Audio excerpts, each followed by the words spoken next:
I'm pretty sure I might get judged with this. When I first moved to Japan, I downloaded Tinder and I started swiping on Tinder so that I could practice Japanese. こんにちは、ジェニーです。私の YouTube チャンネルへようこそ。パチパチパチパチパチパチパチ。今日は日本語の発音を向上させるための動画ですが、全部英語で進めていきますので、ぜひぜひ最後まで楽しんでくださいね。Let's go! My name's Jenny. For those of you who are new to my YouTube channel, which is probably all of you since this is my first YouTube video, I would like to give you a brief introduction about my experience.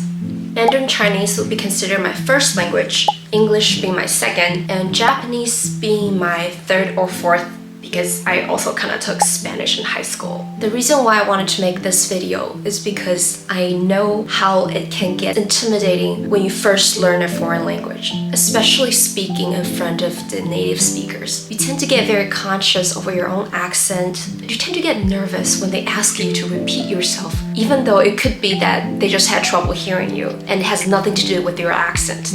So, if you want to work on your Japanese pronunciation and speaking, this video is designed for you. Heads up, this video is not sponsored by anyone, meaning that all the resources that I've mentioned in this video are the ones that I personally found helpful. Tip number 1, create the language environment. If you like to watch Japanese anime or listen to Japanese music, watch Japanese drama, you're already in the right starting point. Just because you live in the country doesn't mean that you're going to be fluent. Just because you don't live in the country doesn't mean that you cannot create an environment where you consciously use those language on a daily basis. Even if you're living in Japan, it is not guaranteed that you're gonna speak fluent Japanese if you don't take a step further and be conscious to talk with the native Japanese speakers. Stop watching things, dramas, or TV shows in your own language. When I was living in Japan, I found myself in a situation where most of my friends are all international students. And of course, because we're international students, we tend to use English or Chinese because we're just more comfortable. There's no reason for us to use Japanese. So one thing I did is I signed up for a share house with like a couple hundred people living in the same building. I was able to talk with the Japanese native speakers. Many of them didn't speak English. So if I want to become friends with them, I have to speak Japanese. Well, I shouldn't say I have to. I get to use Japanese. And there's a public area where people tend to gather and have parties and do all sorts of stuff. Even though that share house is on the top of a mountain that made my commute going from 20 minutes to school to 2 hours, I'm still very glad that I took that one step further. Now, if you're not in Japan, you have to be even more careful when selecting your environment. Only listen and watch in Japanese if possible. Instead of watching the latest Netflix shows, I would start with doing the things you like, but in Japanese. For me, I found it especially helpful watching Japanese romantic reality shows such as Terrace House, Wagon, Bachelor in Japan, or Love is Blind in Japan. The reason why I recommend watching Japanese reality shows is because the language they use in anime or drama tend to be more specific to a certain theme. You don't really use the word kisama, but you hear that all the time in Japanese anime. On the other hand, for Japanese reality shows, the words they use, the conversation you hear, tend to be the ones you hear on a daily basis. If you would like to have some idea to start watching Japanese reality shows, feel free to look at the description below where I'm going to put down some of my favorite Japanese reality shows names. Tip number 2, find your local language speaking community.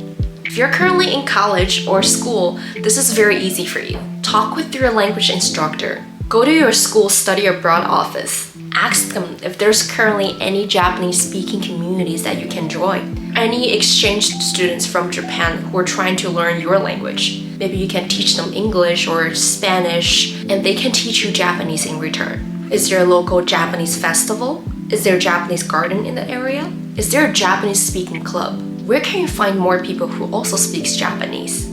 Find a friend who speaks your target language is the best way to learn a language in a fun way. If you already graduate school or don't have access to such resource, utilize language exchange platforms such as HelloTalk or Seiwayu if you're in Japan. It allows you to practice your target language while helping someone learning yours. For example, if you're trying to learn Japanese, you could practice Japanese with a native Japanese speaker, apply the language you learn. This is a different kind of learning than textbook or passive learning. Make a social media post and let people know that you're looking for people who are trying to learn Japanese. Take this opportunity to make some friends. Don't just stick with one way.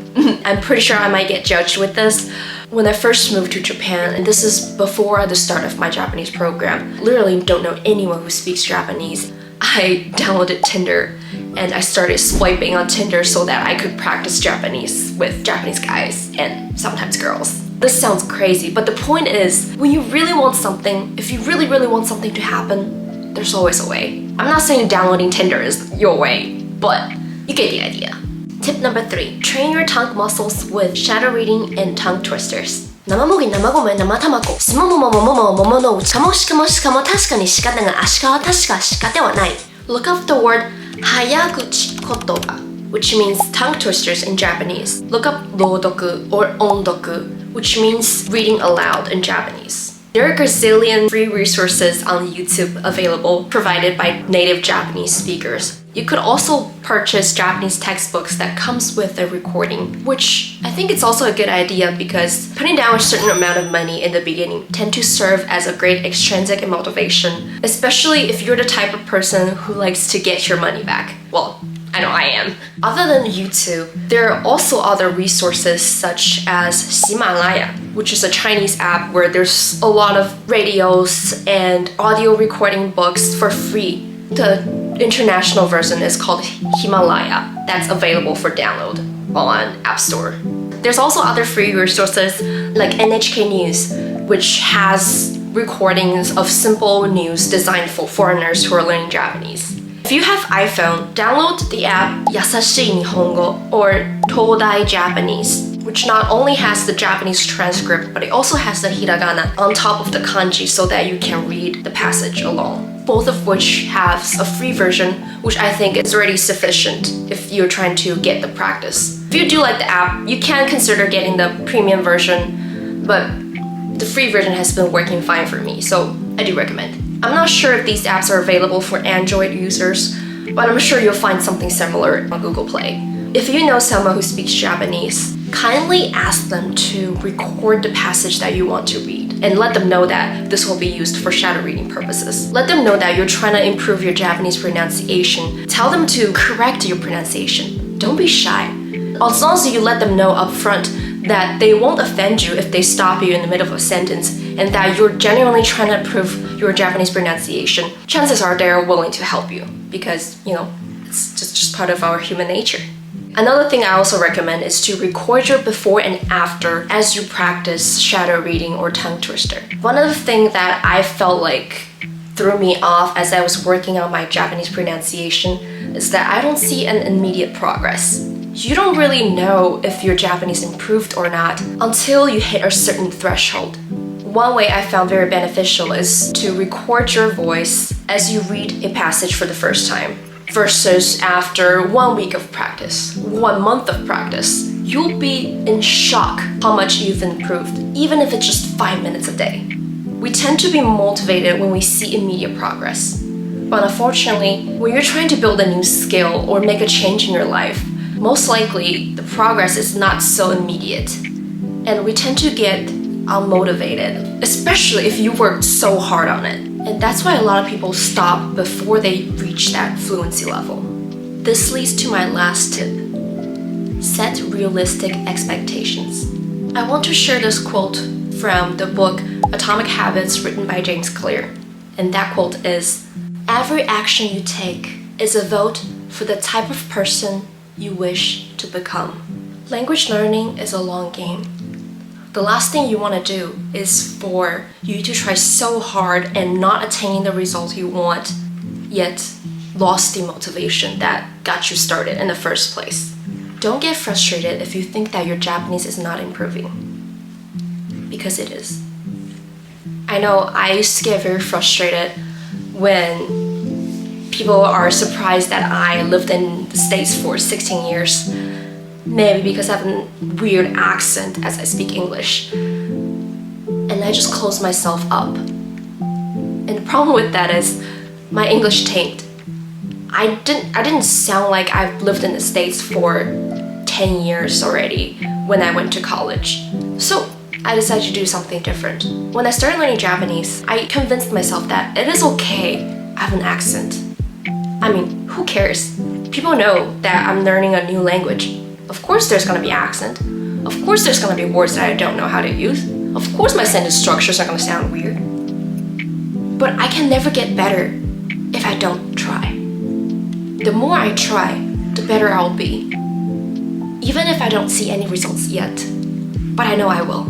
And I know when you learn a language, becoming fluent or speak like a native seems so far away when you're just getting started. Sometimes you just have to be at peace with yourself. What it matters is that you tried your best in this current circumstance.